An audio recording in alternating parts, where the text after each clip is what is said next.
Assalamualaikum warahmatullahi wabarakatuh. Apa kabar anakku semua? Mudah-mudahan kalian selalu sehat dan mendapatkan keberkahan dari Allah Subhanahu wa taala.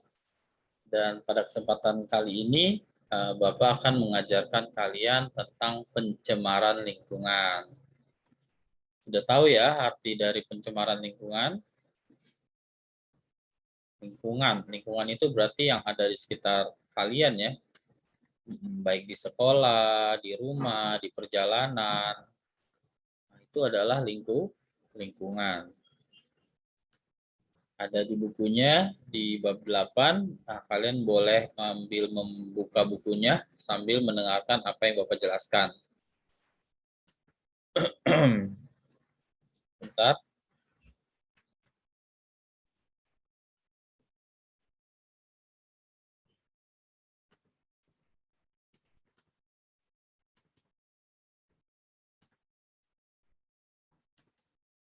Oke, jadi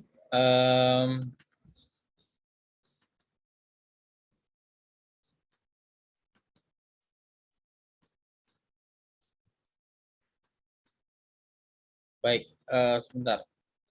Nah, sudah tampil layarnya ya, tentang pencemaran lingkungan ya.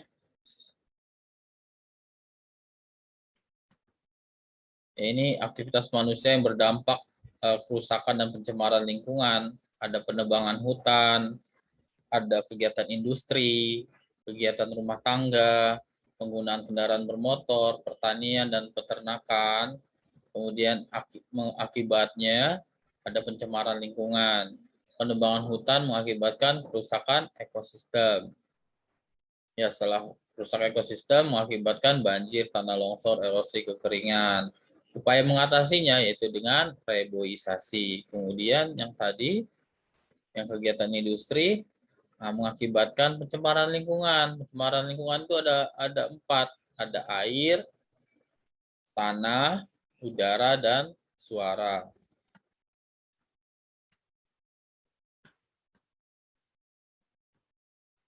Kemudian pencemaran air, bagaimana solusinya? Itu harus diolah dulu ya limbahnya ya, baru dibuang. Tanah juga sama, melakukan pengolahan kompos, sedangkan udara harus lokalisasi kawasan industri, kemudian penanaman tanaman peredam suara. Ini pencemaran suara. Nah, ini peta konsepnya ya.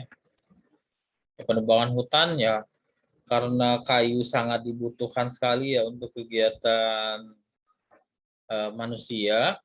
Nah, dari kalian saja membantu, salah satu kegiatan yang kalian lakukan adalah belajar. Belajarnya menggunakan buku. Buku itu adalah kumpulan dari kertas-kertas. Kertas itu dari mana? Dari kayu. Kayu yang ditebang.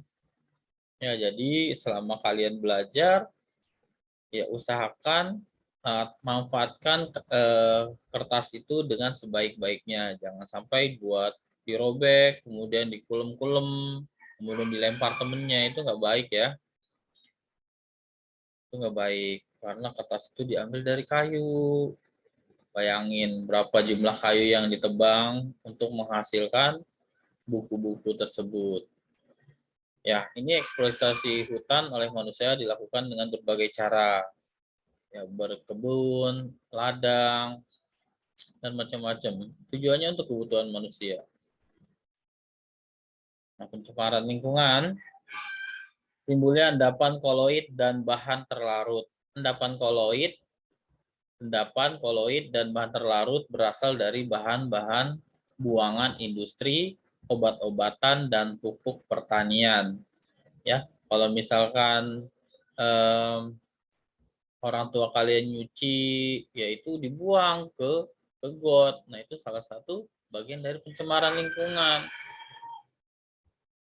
Makanya kalian juga nggak boleh terlalu banyak menggunakan bahan pencuci tersebut. Gunakan dengan semaksimal mungkin. Jadi nggak boleh boros ya dalam penggunaan air dan sabun. Bahan-bahan tersebut dapat menghalangi cahaya masuk ke perairan sehingga proses fotosintesis tumbuhan air terganggu. Nah, kalau terganggu, kadarnya akan mencapai tingkat tertentu dan mengganggu fungsi tubuh tumbuhan ataupun hewan yang ada di dalam sungai, di perairan. Perubahan pH, nah ini bahaya sekali ya. Apalagi kalau sampai pH-nya lebih dari 7,5 atau kurang dari 6,5. Ya, yang normal itu sebenarnya 7 itu netral 7 ya pH-nya. Ini tingkat keasaman dan tingkat kebasa. Kalau kurang dari 7 itu asam. Kalau lebih dari 7 itu basa.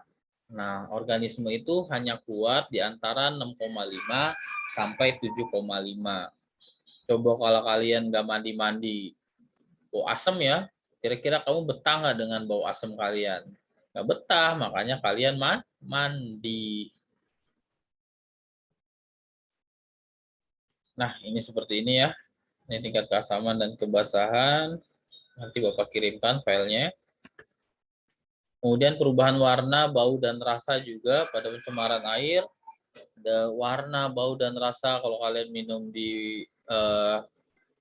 air, pindah wilayah saja antara Jakarta, Tangerang, atau di Kepulauan Seribu, pasti airnya berbeda. Ya, kalau kalian pernah ke Pulau Seribu, biasanya airnya agak anta ya yang kalian minum ya. Bukan air dalam kemasan, ini air dalam tanahnya. Karena Pulau Seribu kan dekat dengan laut ya. Nah, rasanya udah beda. Tapi itu bukan karena pencemaran lingkungan ya. Nah, sekarang yang kita bahas tentang pencemaran lingkungan. Nah, akan berbahaya sekali kalau air dalam tanah ini tercemar. Ya, masih banyak warga ibu kota yang menggunakan eh, air tanah. Masih ada ya, walaupun nggak banyak ya. Masih ada. Nah, ini kalau sampai diminum, nah ini bisa berbahaya. Apalagi sampai dikonsumsi ini berbahaya karena berbau, kemudian rasanya juga beda. Nah, itu bahaya ya kalau tercemar. Biasanya kalau tercemar itu punya sifatnya dia berwarna, berbau, dan berasa.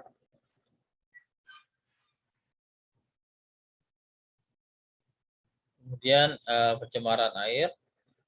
Kemudian ada eutrofikasi. Syarat air yang dapat dimanfaatkan manusia adalah tidak berwarna. Ini sudah ya.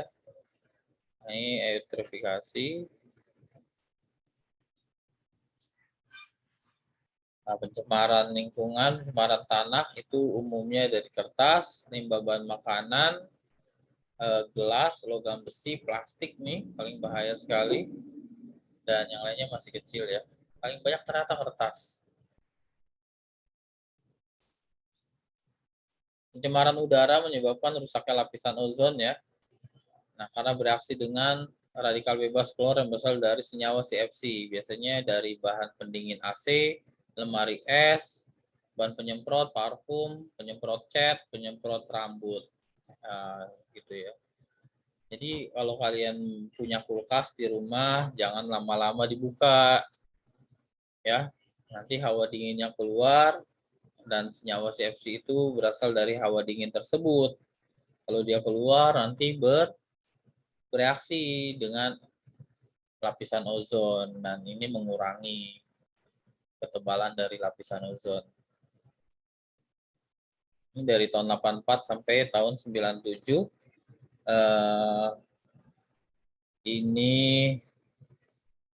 Ini kuat ya gelombangnya, yang ini lemah. Jadi makin berkurang, makin melemah ternyata lapisan ozon. Kemudian pencemaran udara juga menyebabkan pemanasan global, ya, jadi makin hawanya semakin panas karena atmosfernya juga semakin menipis. Kemudian ada hujan asam, ini terjadi asam sulfit dan asam sulfat turun ke bumi bersama-sama akan terjadi hujan asam. Hujan asam karena air hujan mempunyai pH di bawah 5,6. Jadi bahaya ya hujan asam. Seperti ini ilustrasinya. Pengaruh polusi terhadap organ tubuh manusia ada mata, mata menjadi berair, pedih. Ya, biasa ya kalau kalian kena asap pasti mata berair, pedih ya, penglihatan menjadi kabur. Kemudian pernapasan, pada pernapasan hidung terasa seperti terbakar karena infeksi pada paru-paru. Kemudian jantung menjadi lemah, kemudian otak melemah fungsi dan koordinasi motoriknya menurun karena oksigen di otak. Kadar oksigennya berkurang. Pencemaran suara, ya jadi suara yang dikeluarkan lebih dari 80 dB, dB itu satuannya, mengganggu kesehatan manusia. Hilangnya pendengaran dimulai pada tingkat kebisingan 80 sampai 90 dB selama 8 jam.